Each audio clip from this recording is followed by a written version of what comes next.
Steve. And good morning, everyone, and welcome to Interfaith Community Sanctuary. And this is our fourth Sunday of the month of August. It's August already. And as always, I thank you for being with me here as we together seek to deepen our understanding of and our commitment to our discernment for this year, making a home for the mystic heart. And also, it's my hope that together we can continue to explore ways that we can help each other through our dedication to our spiritual path of contemplation and self-surrender, so that we may each find that unity with the absolute that is at the core of making a home for the mystic heart. And each month we do a focus on one aspect of our path, of our journey. And this month we are looking at how compassion contributes to that. But first, as is our tradition here at Interfaith Community Sanctuary, we begin with inviting in our ancestors and honoring our first peoples. And this morning, Sally Jo has been so kind to volunteer.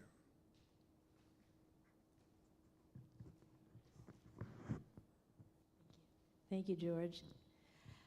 This is the time in our service every Sunday when we invite and welcome our ancestors into the sacred space with us.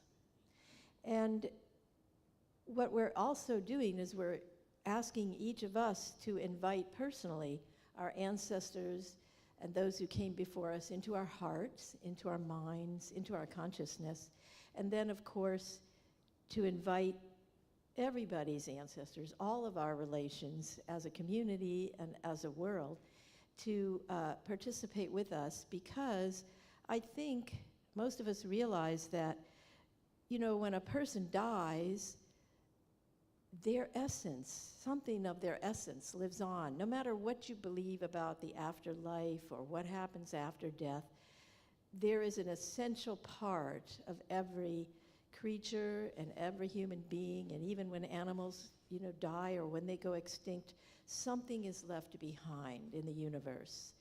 And for human beings, there's history left behind of what those human beings did or didn't do or tried to do in the world. And those things have an effect on those of us who are still living. And it will have an effect on those who are going to be born in the future.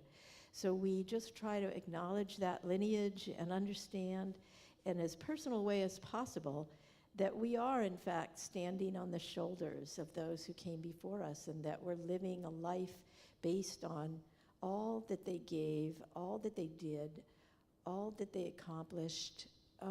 Just their presence in this universe preceded us, and our presence will precede others. And so we take a moment to acknowledge that and appreciate that. And, you know, actually along those lines, you know that we are situated on land that was territory, the part of the earth that was owned and stewarded by our Native American ancestors, those who lived before us in this land, who stewarded the land, took care of the land. Sometimes they fought over the land like we do, and sometimes they, you know, existed peaceably together. Mostly, I think, in general, they spread out, and they never felt they owned the land, which was part of the problem when the white settlers came, because the white settlers had this concept of land ownership that they had developed, and the Native Americans inhabited the land without owning it, without feeling they owned it. So we took it from them, and then they relinquished it because they didn't believe they owned it, basically. But they tried to invite us to it and to share it with them, and there were times when that worked out pretty well. But our acknowledgement now is an acknowledgement of that our Native American friends are still with us. And they're still trying to work with us, saving the salmon and doing things in this Pacific Northwest that are so important to the environment. And some are recognized by the federal government as recognized tribes, and they get services and, some support from the U.S. government, others are not. And our Duwamish tribe, which is the tribe of Chief Seattle, which I don't pronounce correctly, but that's how his name has been distorted, and the city named after him. His tribe, the Duwamish tribe, is not acknowledged by the U.S. government, and so we support them in every way we can to try to achieve that, and also as a community we pay what's called real rent, a small amount, a small stipend every year to help defray the cost of being on their land, and others can do that as well, and you can go to Real Rent Seattle and find out more about that. But we do want to thank our Native American friends and our Native American ancestors and all who are striving to continue to live peacefully with all the creatures of the world, all the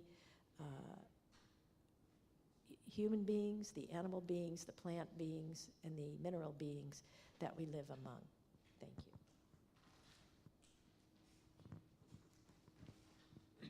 Thank you, Sally Jo.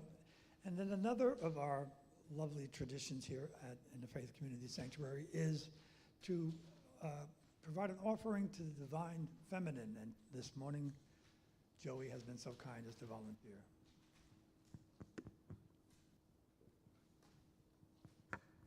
Good morning.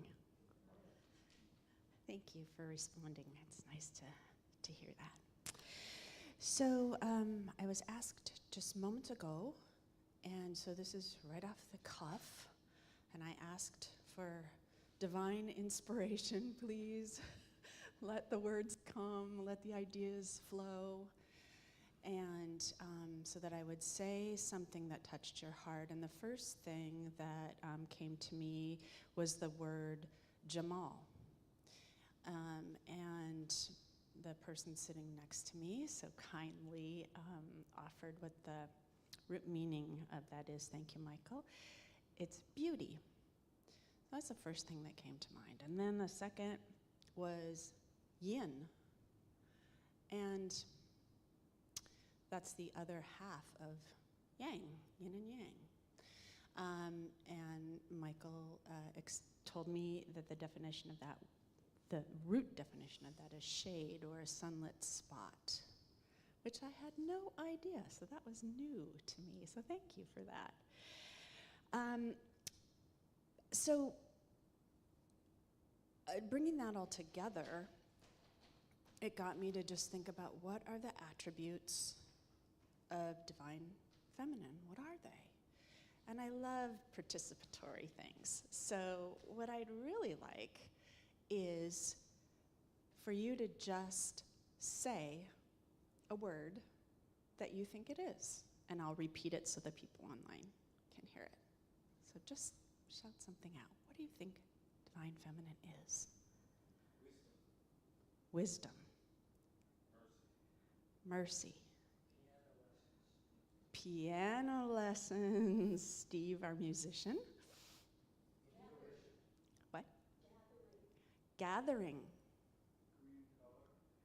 Green color. Compassion.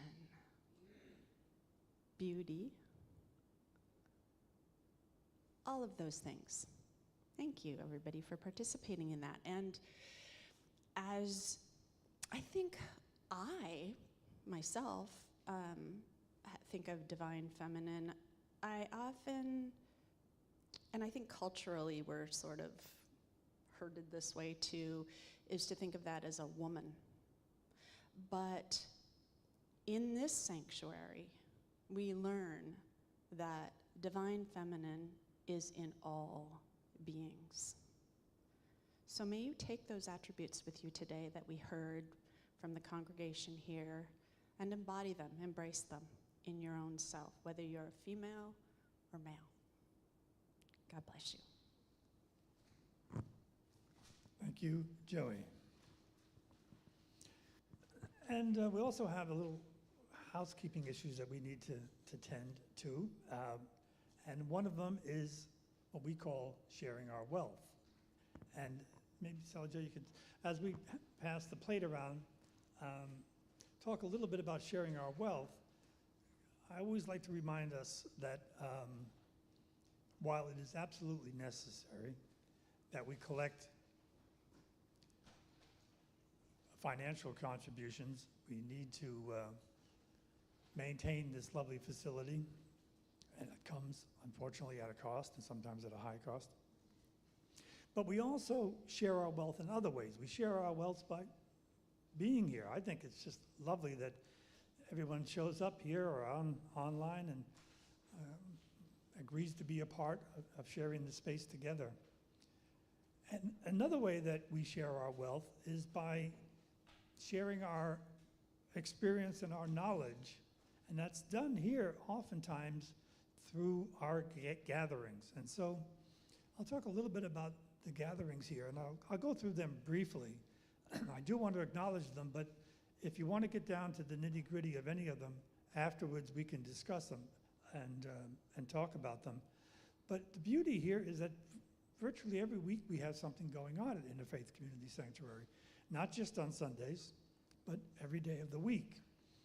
For instance, this afternoon, or this evening, we have yoga here in person at 6 p.m., 6 to 8, in an offering that's called Sanctuary Yoga and Sangha Circle. On Mondays, the Seattle Circle of the Mevlevi Order of America holds its Remembrance in the Heart of Rumi, and that's here at 7:30 p.m., both in person and on Zoom. And if somebody recognizes I make an error, let me know, correct me. Tuesdays here are a busy day. A Course in Miracles meets at 7 p.m. here in person on the first and third Tuesdays, just to keep things mixed up, and on Zoom for the second and fourth Tuesdays. On Tuesdays also, the Sasiwas Women's Medicine Circle meets at 6:30 p.m., but that's on Zoom only. Also on Tuesdays at 7:30, just on Zoom, there is the ongoing exploration of Rumi's extensive poem, the Methlawi. And on Tuesdays currently, they're reading from book 2. And on Wednesdays, again at 7 o'clock on Zoom, or 7:30, excuse me, on Zoom, but this time they're reading from book 1. On Thursdays here in person at 7 p.m., there is Sitting in Silence. And Sitting in Silence is a contemplative gathering that encourages everyone, regardless of one's tradition or personal practice, to come and sit together in love and silent reflection. It is as simple as that. On Friday afternoons at 1:30 p.m., on Zoom, there are the prayers in the Islamic tradition. Now, next Sunday at this time, we're going to be having our guest speaker. And our guest speaker this month is Ruth Ann Darley, if I'm pronouncing that right. And she's going to be our guest speaker, and something to look forward to next week. And then following our guest speaker service on next Sunday, we're having our guiding council meeting. And I really want to stress the importance of the guiding council meeting and your participation in it. We not only would like to have you there and participating, we need to have you there and participating. It's how this beautiful operation functions. And then there are some regular monthly events. They don't happen every week, but on the second Saturday of each month, here at 3 p.m., both in person and on Zoom, we have our Meister Eckhart Reading Circle, which I encourage you all to attend. Rich and I kind of put something together each month, and we focus on that beautiful Catholic priest, poet, mystic, preacher, Meister Eckhart, 13th century theologian. And we encourage you all to join in the conversation. We read a little brief writing of his, typically one of his sermons, and then we get together and discuss and speak to how this 13th century mystic speaks to us today and what he offers us today. And I believe it's going to be on the third Fridays of each month that we're having the Chant and Drum for World Peace meet here as well. And that's in person at 7 p.m.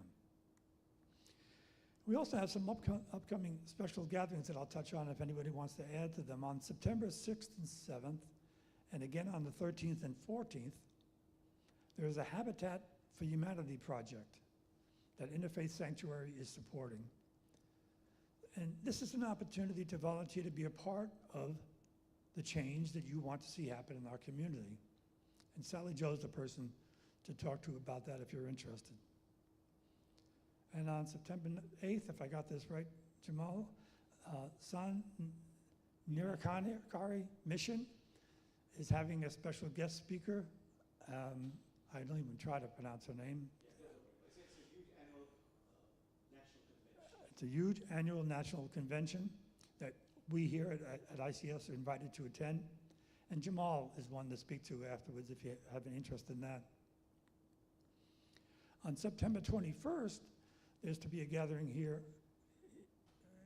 at ICS, and it's going to be called Dinner with Others, and it's an opportunity to gather and to speak and to share, and afterwards we can speak to both Sally Joe and Jamal have information about that. If there's anything you'd like to add or anything that I've forgotten.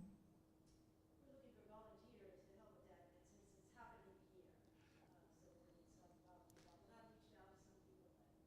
So Sally Joe is reminding us that on that gathering on the 21st, which is a Saturday dinner with others, we still need a couple of volunteers to help procedurally to get things moving along. So if you have an interest, please see Sally Joe about that.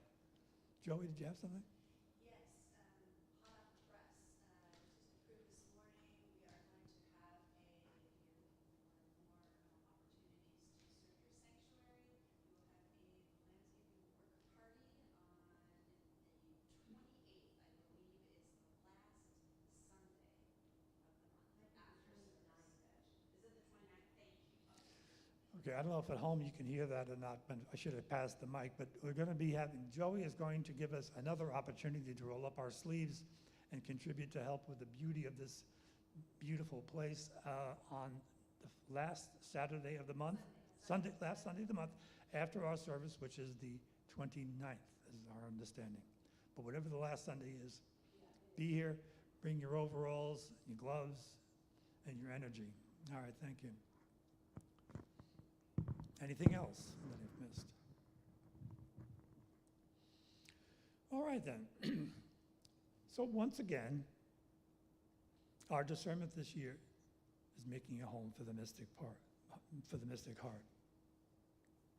And each month we select an aspect or quality of this mystical path to focus upon, to help us to strengthen our intentions, and to help us identifying our selections and kind of give us a bit of structure. We've chosen this year to use a book by Edward W. Bastian entitled Interspiritual Meditation.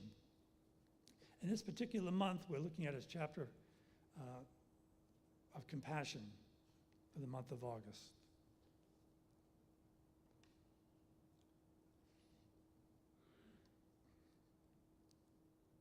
When Jesus was asked, what are the most important commandments? He spoke of loving our God with our whole being and of loving your neighbor as yourself. And perhaps loving your neighbor as yourself could be considered the epitome of compassion. But as I was reading it, it seems to me we can look at this passage in at least a couple of different ways.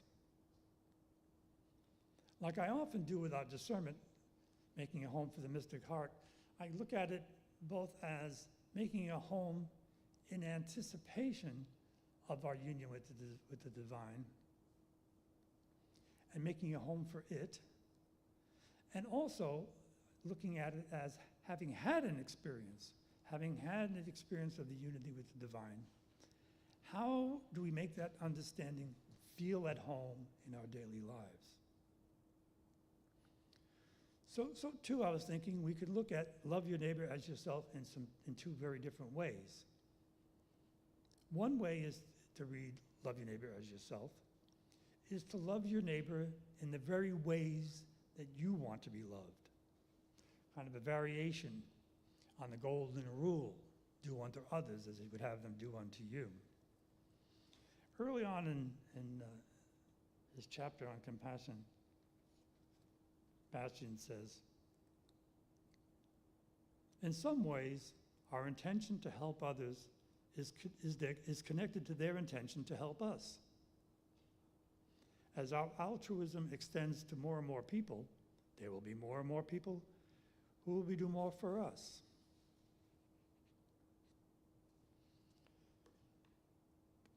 But upon reflection, it seemed to me a very different way to hear Jesus' message, to love your neighbor as yourself, is to love your neighbor realizing that your neighbor is yourself, that you and they are the self-same being. Bastian goes on to say later in the chapter that he finds the need to take himself out of the equation. So these are two very, very different ways of reading that passage, and they can be described in such ways as relative and absolute, as inner purpose, outer purpose, even Vedantic and Tantric, which I ever want to do sometimes. But however they were characterized, and perhaps you can choose the least unpalatable way, seeing that one interpretation is not only good, but I think seeing more than one interpretation is essential. At least I hope we'll see that as we go on. So let's begin with what we might call the relative view. That is, loving our neighbor as ourself in form in this world. You know, our capacity for compassion, in large part, is what makes us human. It's intrinsic to our nature. And we may well be hardwired for it, as was discussed in our universal service earlier this month. But we may be hardwired for it, but that wire may often be filled with static and interference. Our compassionate intuition is often obstructed by negativity, created by what goes on in the world around us and our reaction to it. And then that negativity develops and accumulates throughout our lives. So as a result, few of us, of any of us, are completely free of negativity. And consequently, we have, as Jamal has it want to say, that inner difficult work to do, to cultivate compassion, the compassion that is innate to all of us. In order to curb and restrain those negative emotions. So we must intentionally reinforce the positive qualities of compassion, such as generosity, humility, kindness, empathy. So why are we even looking at this idea of compassion? I thought we could begin by looking at our need to nurture compassion from a truly galactic perspective. That popular astronomer and writer Carl Sagan says in his book, Pale Blue Dot, where he's describing a scene where he's pointing to that iconic image, he's pointing to where that Earth is seen from Voyager as this tiny, tiny dot in the blackness of space, taken from Voyager 1. And here's what he says. Look again at that dot. Look again at that dot. That's here. That's us. That's home. On it, everyone you love, everyone you know, everyone you ever heard of, every human being who ever was, lived out their lives. The aggregate of our joy and suffering, thousands of confident religions, ideologies, economic doctrines, every hunter and forager, every hero and coward, every creator and destroyer of civilization, the only home we have ever known.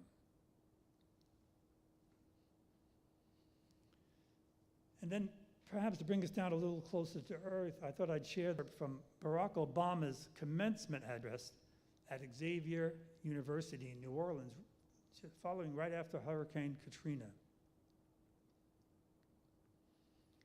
You know, there's a lot of talk in this country about the federal deficit, but I think we should talk more about our empathy deficit.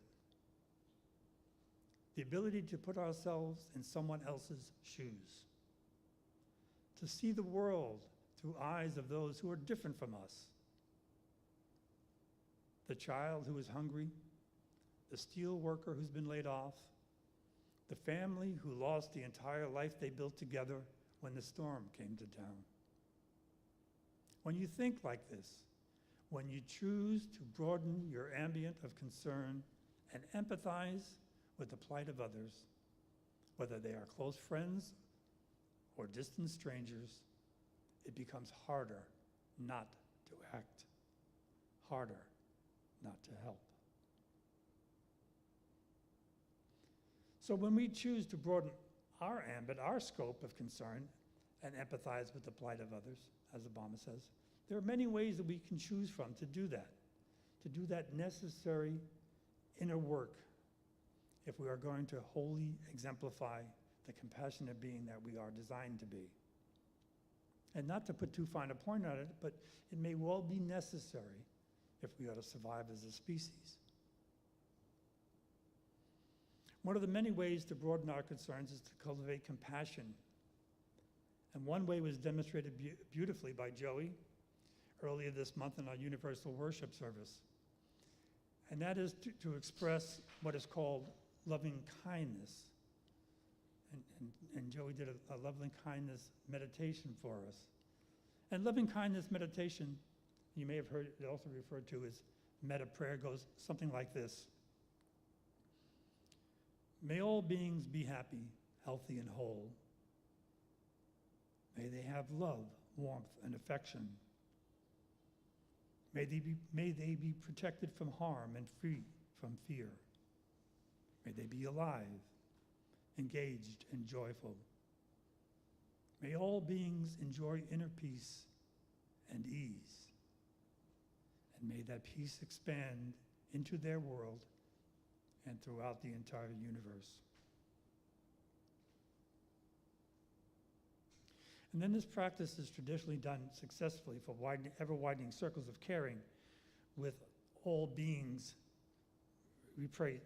kind of replaced appropriately. The first round would be for ourselves and those closest to us, and then those that we feel neutral to, perhaps, and then reaching out to all until it includes all beings.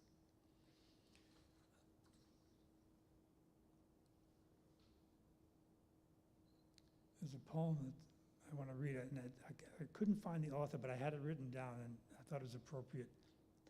And it says, have compassion for everyone you meet, even if they don't want it. What seems conceit, bad manners, or cynicism is always the sign of things no ears have heard, no eyes have seen.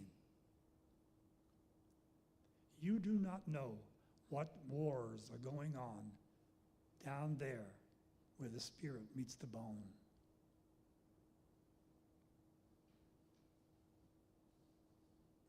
And this brings me to another practice, another way that we can cultivate our inner compassion, one that I have come personally to embrace. It's a compassionate practice known as Tonglen.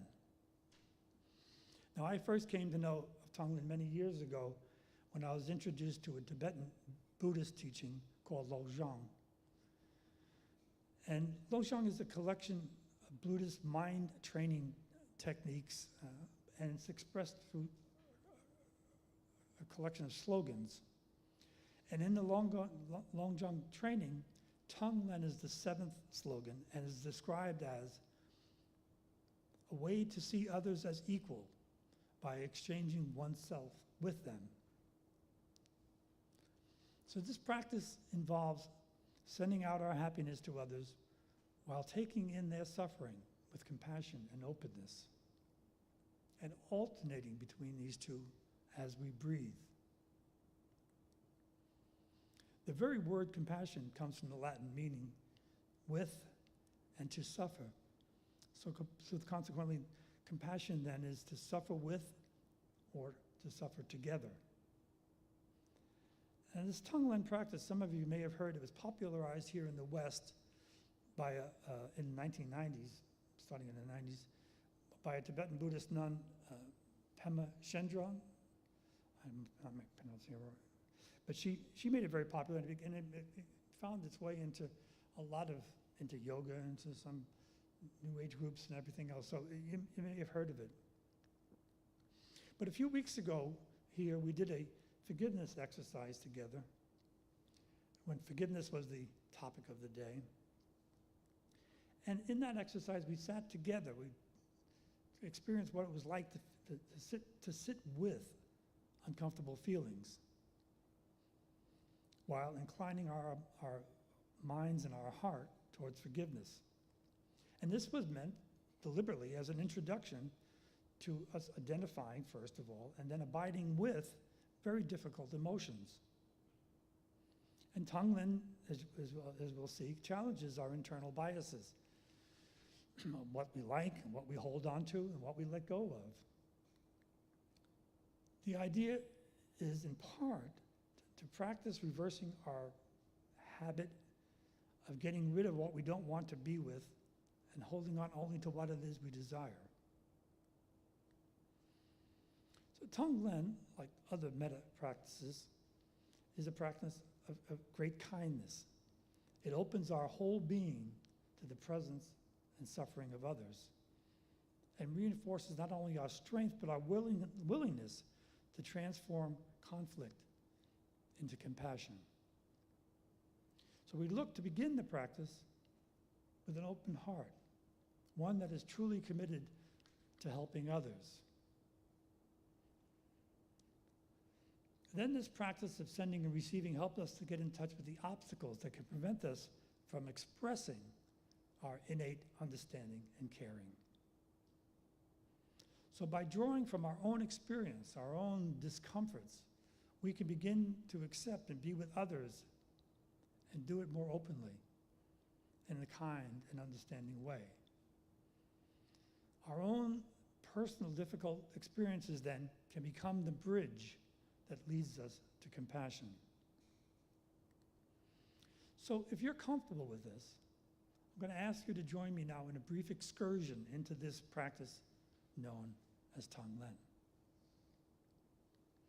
So if you will, just sit back comfortably, be at ease, but alert, and close your eyes and settle in.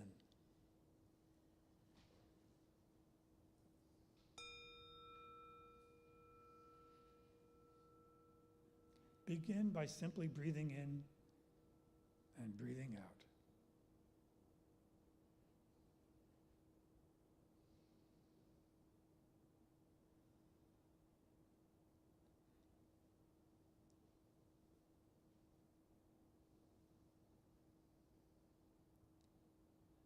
Now begin to focus on your breath. As you breathe in, be present with breathing in. As you breathe out, be present with breathing out. Acknowledge thoughts and emotions as they arise, but try to not attach to them. As they arrive, let go of them as you will, and return when you can to connecting with the breath.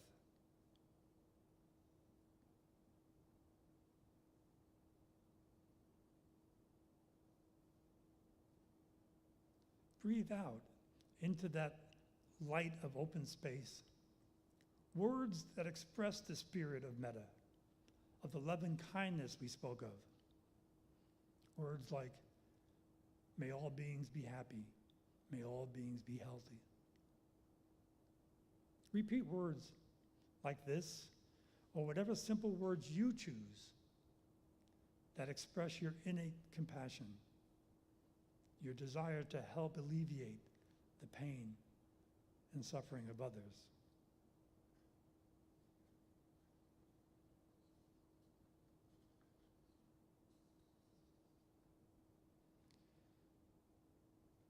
Now, visualize someone you know who is suffering.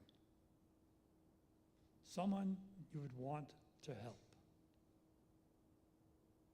It can be someone you know personally. It can be someone you know intimately.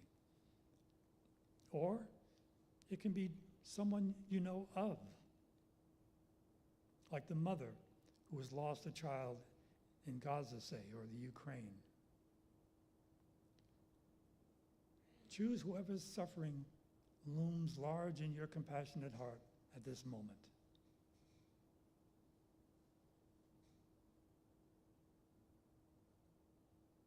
And now link that intention to your breath. As you breathe in, be mindful of the energy of pain that you observe in this person. Bring clearly to mind the way in which you feel their suffering.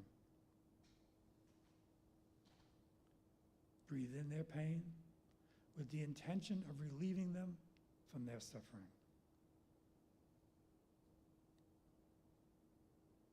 As you breathe out, your compassionate heart radiates soothing, gentle light beams that touch, reassure, and comforts them.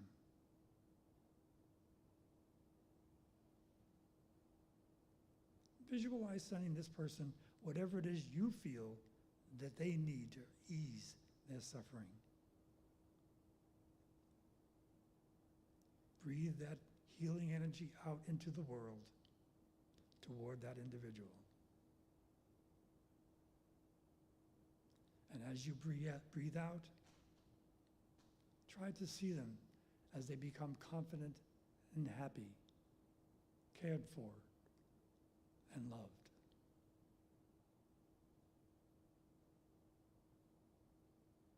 Breathe in, breathe out. Visualize the relief you are sending and allow it to touch your heart.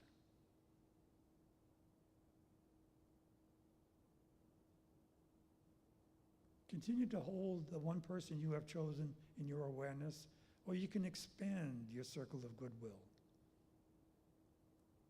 The scope of your imagination is the only limit.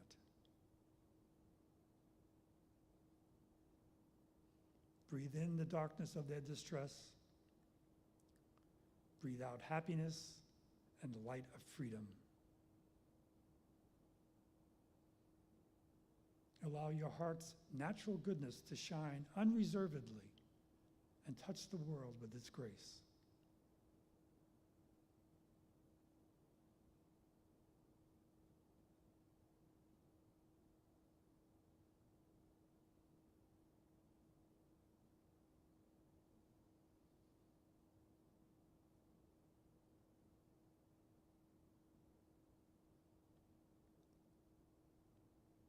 Finally, relax again into that open meditation and sit within that for a few more minutes. Simply, as you breathe in, be present with breathing in. As you breathe out, be present with breathing out.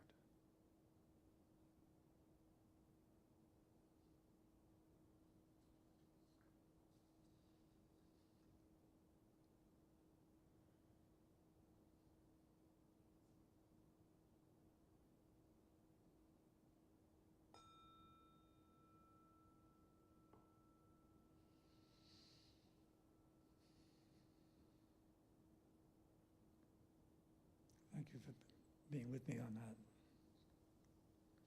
So this was just an extremely brief introduction into this potentially powerful tool, a tool that can connect us with our compassionate heart and to help us to cultivate empathy. Pema Chodron says, compassion is not a relationship between the healer and the wounded. It's a relationship between equals. Compassion becomes real when we recognize our shared humanity. And Tonglen can be practiced as we did, in a formal way, or it can be brought to mind in an ad hoc way, which when we recognize someone's distress or pain. And I don't mind saying that this opportunity to use this technique appears frequently in my own spiritual path.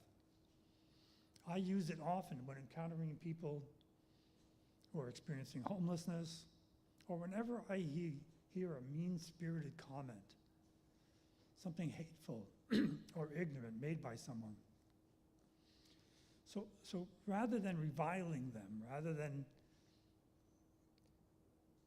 kind of reciprocating, I tend to feel more pity for them, perhaps, thinking how painful it must be for them to be holding on to such vile beliefs.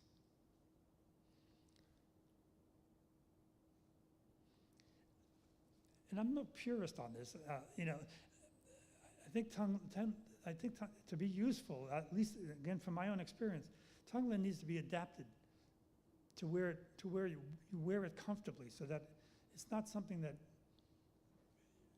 you need to do so much as to feel and to be one with.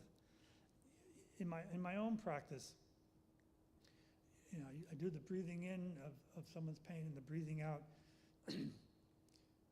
As the breathing in sort of turns towards the breathing out, I sort of visualize it passing through a cauldron that's a cauldron of compassion that's sitting in a flame of love.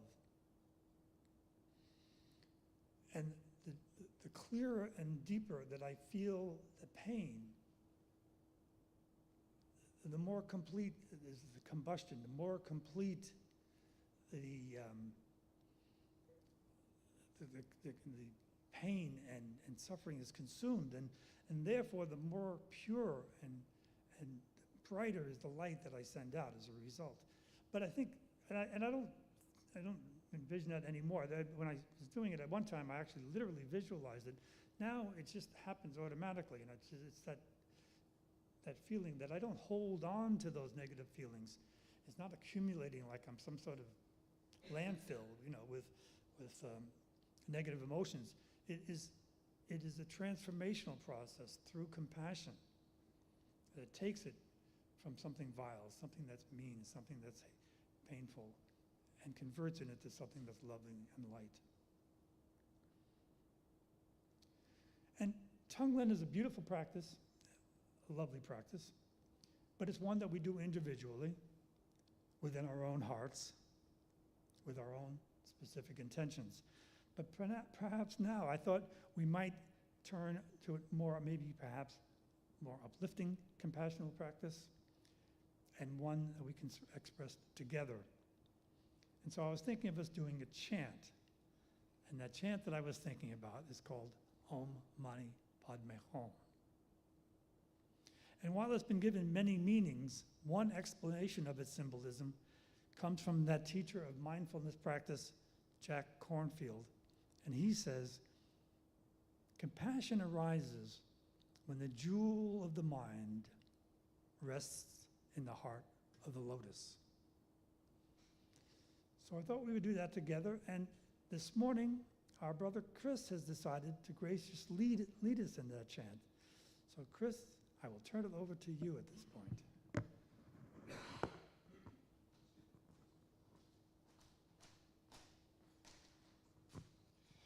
Thank you, George. George asked me the other day to chant this with you, and I'm proud and glad to do that. But I noticed something this morning that helped reinforce that this was a good path for us today.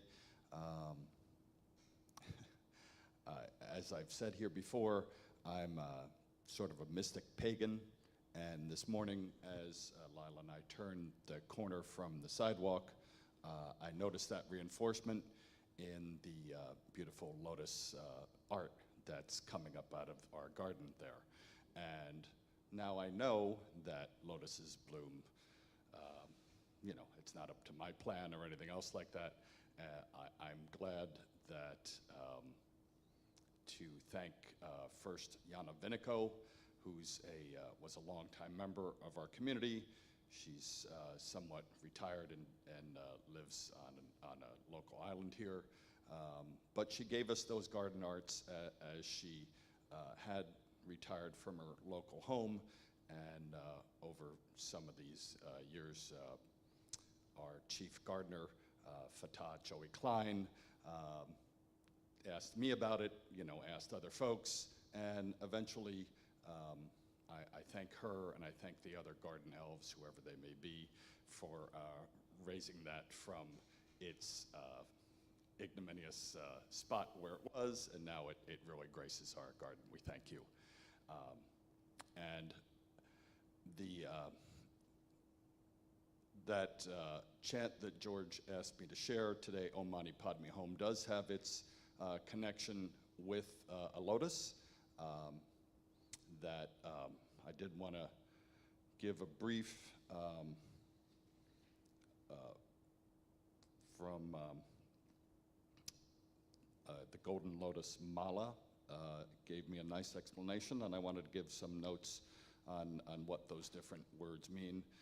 Om, you may be very familiar with. It's the sacred primordial sound. For scientists, there was a thing called the Big Bang.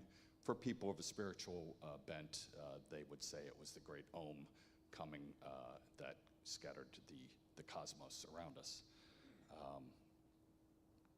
Chanting or meditating on Om is believed to align oneself with the divine and connect to that ultimate reality. The second word there is, there's actually 6 syllables that are in this mantra, and the second word is to mani. Mani is jewel, as George also mentioned. Jewel actually symbolizes compassion. It's associated with the quality of love and empathy towards all beings. The third word is Padme, also a 2-syllable word. Padme, one thing that kept striking me was that Padme became a name in I believe was the 1990s during the Star Wars franchise. The princess, Natalie Portman's character, is Padme, and I know that he had lots of mystical imagery that he put in that. Just another thing when you go back and, we can watch Star Wars movies and on streaming any place now, but just when you look at Natalie Portman, you can think, oh, there's the lotus rising out of the mud, and she's the flower of, it was as a person of who was raised in pop culture, that was important to me. But Padme does specifically mean lotus and symbolizes wisdom. The lotus is a significant symbol in Buddhism. It grows in muddy water, but remains unstained and blooms beautifully.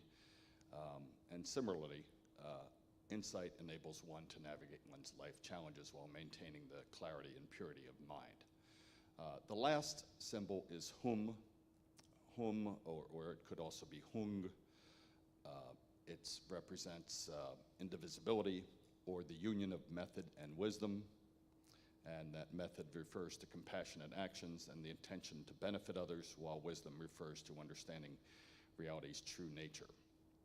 Hum signifies the integration of these 2 aspects, emphasizing the harmony between compassion and wisdom on the path to enlightenment. Now, so for me, the way I've understood it over the years that I've chanted this, it is a way of sending our compassion out to the universe, as George helped us do with the Tonglen practice.